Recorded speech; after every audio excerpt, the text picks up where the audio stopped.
I wasn't being casted for me as a person, it was just I'm being casted because of what I look like, really. British model Mariah Idrissi has been dubbed as one of the main faces of modest fashion today, but modeling was never a profession that she initially pursued. Oh, meet the world's first hijab-wearing model.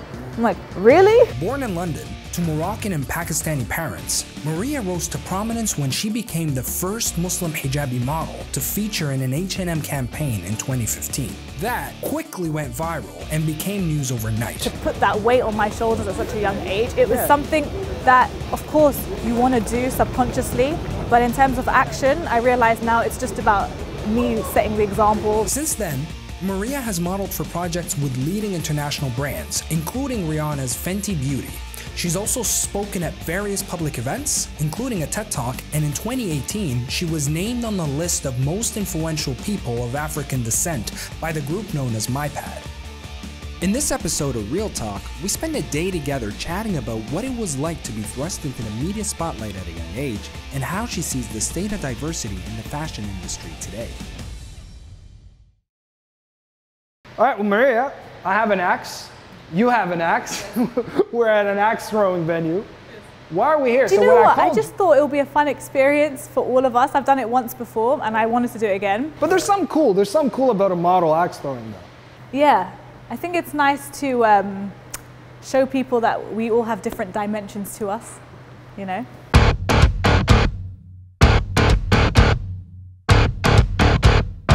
You want to do the bump? Oh yeah, let's go for it. Good luck.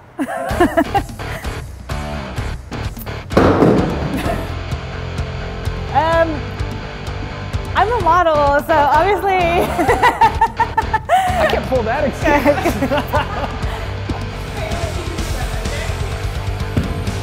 That's it, yeah, exactly. So, Mariah, I want to ask you this. You know, most people, most stories start with a person interested in going into modeling and kind of pursuing that as a career. But your story is different. I mean, you didn't really pursue modeling. I mean, you graduated from uni, you're working at the mall, and then what happened? Walk me through that. So, yep, graduated in English and history, wanted to get into screenwriting, so looking for jobs. And then I got scouted by a casting director. So when I heard casting, I thought, oh, film, great, that's what I'm trying to get into anyway. I was working in a children's shop, and she came in as a customer, and just like, oh, can I take a photo of you? And I thought, okay. Yeah, you don't always get asked to just take a photo of yourself. And I said, yeah, what's it for? She goes, it's for my roster, I'm a casting director. Her name was Coralie. So I thought, nah, why not, you know, try something new. Right.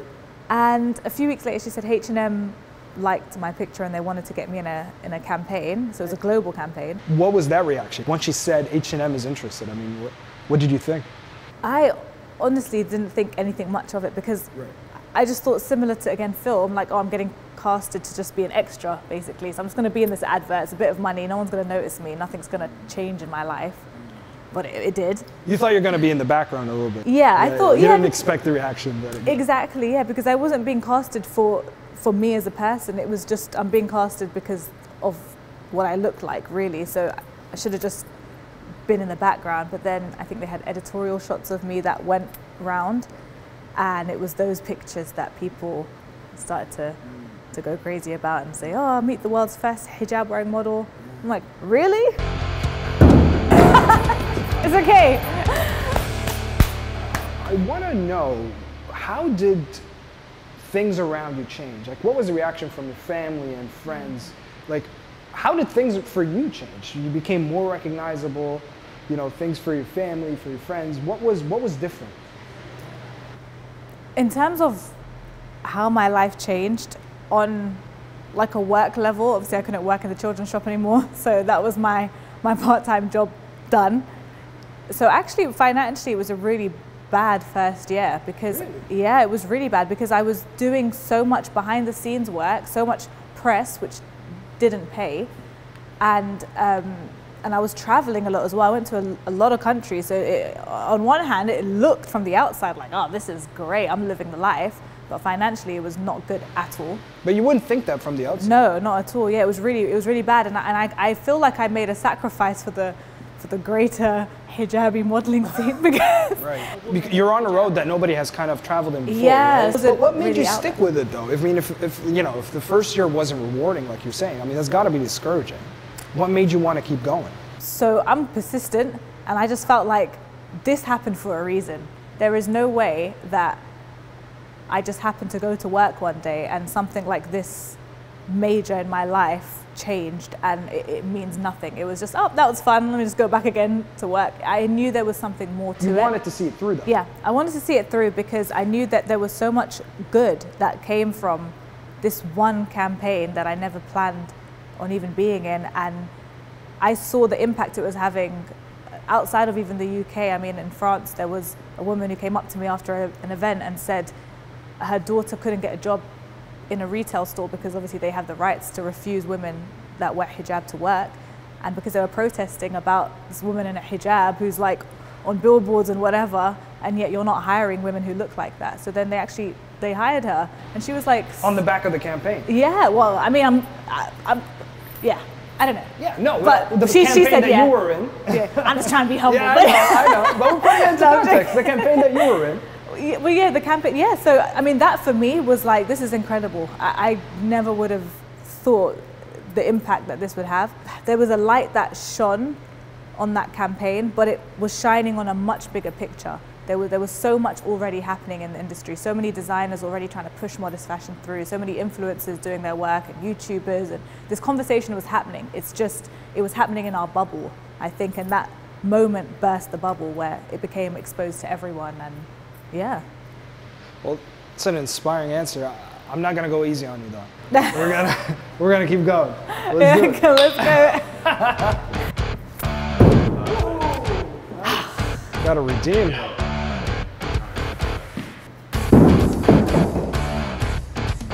Do you know what? I think that one actually, I see it. When you're too close, it doesn't have, yeah. Oh yeah, now you know what's going on. I'm studying the physics. Oh, thanks. Look at you. Hold it out, gentlemen. Like, did you get that? Did you get that? Oh man. Yeah. Look, I feel, there's definitely a lot to unpack with your story, and we're definitely not done yet. We did the axe throwing. We're just taking a little walk right now. But I think we should go have some coffee, kind of sit down, and just, you know, unpack everything. Yeah. How do you feel about that? 100% coffee, I'm there. Yeah, what's your coffee choice? I'm an oat latte. Oat latte. I'll go for that. I'll go for that. You're oat latte? Yeah. Yeah, cool. You're gonna say macchiato, double espresso. No. All right, so we're coming to H&M here behind us. You know, it's safe to say that this store changed your life. Yeah. Right? Since the campaign dropped, right? So, how do you look back at it after all these years?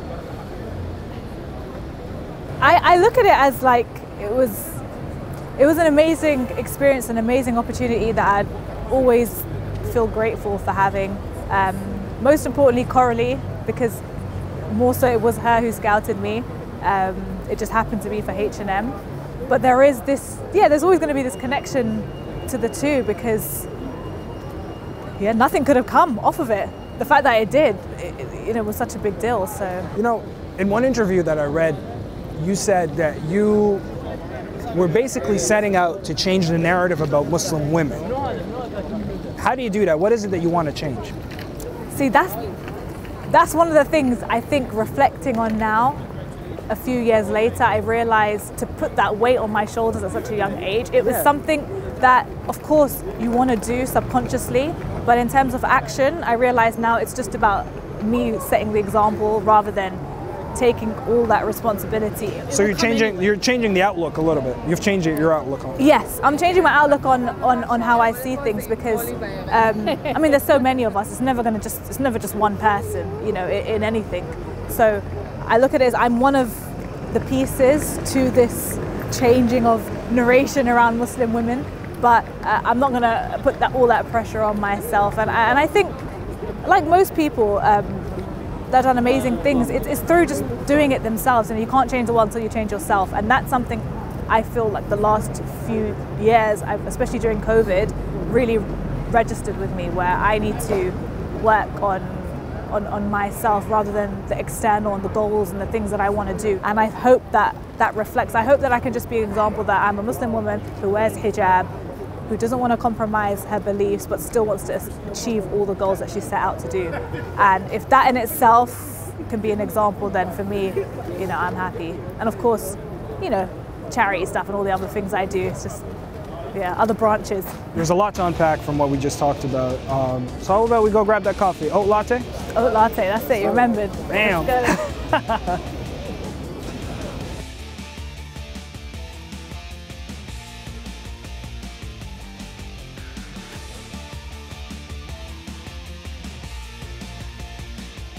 Well, okay, if we roll it back, let's take a look at the fashion industry. At the time that you went in, right, when the H&M campaign was going on, 2015, during that time, the industry was being called out for not being diverse enough. Mm-hmm. When you went in, when you got into that, you know, when you got into the industry, how did you see it? How were you observing everything around you? So, because I actually wasn't using social media, I had one, just a personal one, but I wasn't using it the way I use it today. So a lot of the world that I'm in, I didn't even really know existed. So I guess what do you mean by that? Like in terms of the modest fashion space and a lot of like bloggers, vloggers, I just wasn't in that world. So I think I was ignorant to a lot of stuff. All I knew was in my world, which is film and I guess media as well, I didn't see anyone that looked like me. So then when I stepped into fashion, I was like, actually, yeah, come to think of it, I don't see anyone that looks like me here either. Right, yeah. Which is why I was like, okay, this makes sense. This is, I guess, a journey that I'm going on. And my entry into it was through fashion as a model. But I haven't lost sight of my goal, which is what I, you know, always wanted to do. And it's to tell stories, which I think a lot of people, if they didn't know me and just know me from H&M, would think, oh, okay, this is a new direction I'm going in. Actually, no, I'm actually going in an old direction now. So. Yeah, there was an interesting quote that you said before. You were saying that the higher you go up in the industry, the less diverse it is. Yeah. Is that how you saw it then, or is that how you see it today? I still see it today. Yeah, I still see. I mean, even in corporate spaces, like, you know, they'll have people of different backgrounds, you know, just working, like fronting it, so it looks diverse, but then the higher up you go, yeah, it becomes less and less diverse. And I think that's across so many different sectors. Did that impact you in a way, though? Yes and no. Did it really impact me? I mean, I'd say yes in the grand scheme of things, because they are the decision makers, but because there was this, or there is this kind of movement towards more diversity, so in a way I served their purpose as well. In the West, diversity is a movement right now, and being a visible Muslim woman fits that narrative or that movement, because we represent an element of diversity, but our part to play in it kind of felt like a trend, but but because it's so prominent, and it's because, you know, they say the Muslim pound is so powerful, it's not something that can completely go away. But it's like anything, you know, you can go in really hard with something and then it starts to just slow down, like the buzz starts to die. But isn't it interesting that you're citing that, like you're citing the hijab as some sort of, you know, that it was a limitation within the industry, yet that's actually what was your claim to fame in a way. This is the irony. So it's like, this is what you've been recognized for. Now you've been recognized for it. This is all you can get, just the hijab. Anything that's associated to the hijab. Something that's separate from it, it's like, oh, you know, no, suddenly diversity doesn't matter anymore. You know, it only matters when it's actually like being accounted for or like ticked off. Slowly things again have definitely evolved, where it's like, yeah, this is Mariah, you know, we've worked with her before, she's cool, whatever. But initially it was definitely hard, because I mean, I had brands say, oh yeah, we'll get in touch when it's Ramadan. And it's like, oh, because I only wear hijab in Ramadan, obviously, you know. Or like, oh, we'll do an Eid campaign with you. And it's like, but you got all these other campaigns throughout the, you know. So initially it was I realized it was difficult for people to see past that. Right. But now, again, you know, it's become more normalized, even though we've been here all these years, but they're starting to see it. So it's definitely changed. You know, as a wrap-up, you entered the fashion industry in 2015. Mm-hmm. How do you look back at it today from where you are? It's only been 7 years, but it feels like it's been such a long time just because things have moved really quickly. I look back at it as always such a huge experience that I'm so grateful to have had. It's a constant self-reflection, and I think now it's just moving on to the next level and like not forgiving myself, but not regretting anything, because like everything in life, you know, things change, we change and evolve with it. Future projects? I mean, you mentioned a book, but Yeah. what's on your horizon? Do you stick with the industry? Do you branch out? Do you expand? What's next for you? Now, just filmmaking, writing, short films, feature films, documentaries, like just that world. I just want to tell stories and, yeah, put them out there. Hey, on that note, listen, I had so much fun today. Thank you. Thank you so much, Maria. This has been a real fun experience for me. Me too. I hope you had fun too. Yeah, definitely, yeah. And I don't know, should we split the bill? Should we go Arab out of way? I'll get it. I got it. Thanks, Maria. Thank you. That was yeah, pretty low. That was pretty high.